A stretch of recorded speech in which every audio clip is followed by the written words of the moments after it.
চাকা যেন উল্টো ঘুরতে শুরু করেছে। উষ্ণ মরুর দেশে ঘটছে বিরল সব ঘটনা।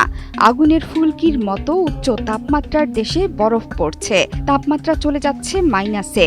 এও কি সম্ভব? এমন অসম্ভব কাজই সম্ভব হচ্ছে সৌদি আরব আর কুয়েতের মতো দেশগুলোতে।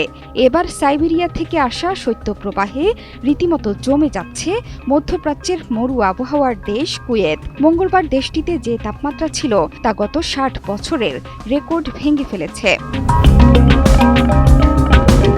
কুয়েতের আবহাওয়া দপ্তরের জ্যেষ্ঠ কর্মকর্তা ইসা রামাদান গালফ নিউজকে এ তথ্য নিশ্চিত করেছেন।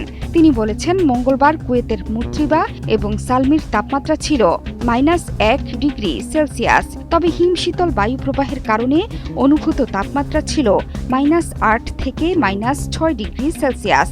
অন্যদিকে কুয়েত সিটির তাপমাত্রা ছিল ৮ ডিগ্রি সেলসিয়াস। এক্ষেত্রে অনুভূত তাপমাত্রা শূন্যের কাছাকাছি।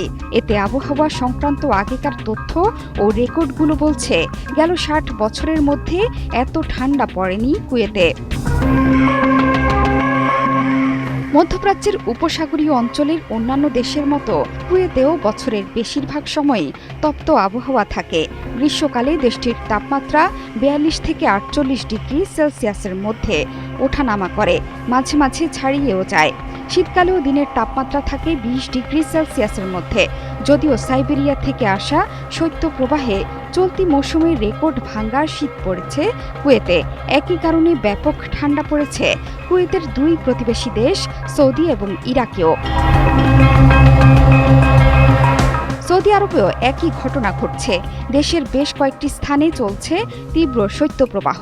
ভয়ঙ্কর ঠান্ডায় রাজ্যের উত্তর পূর্বাঞ্চলের রাফা প্রদেশে জমে গেছে এই সৌন্দর্যবর্ধক ঝর্ণাও। মঙ্গলবার ভোরে তোলা ছবিতে দেখা গেছে তাপমাত্রা শূন্যের নিচে নেমে যাওয়ায় ঝর্ণাটি বরফ ও তুষারের আস্তরণে ঢেকে গেছে।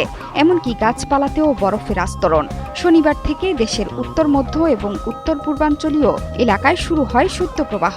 মঙ্গলবার সীমান্ত এলাকা তুরাইফের তাপমাত্রা পৌঁছে যায় -৪ ডিগ্রি সেলসিয়াসে। পুকুর এবং পানির বেসিনে পড়ে গেছে বরফের আস্তরণ।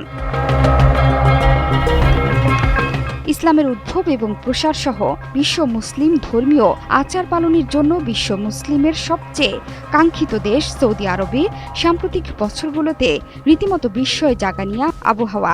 মধ্যপ্রাচ্যের দেশগুলোতে এমন পরিবর্তনে রীতিমতো হতবাক সেখানকার অধিবাসীরা সহ বিশ্ববাসী।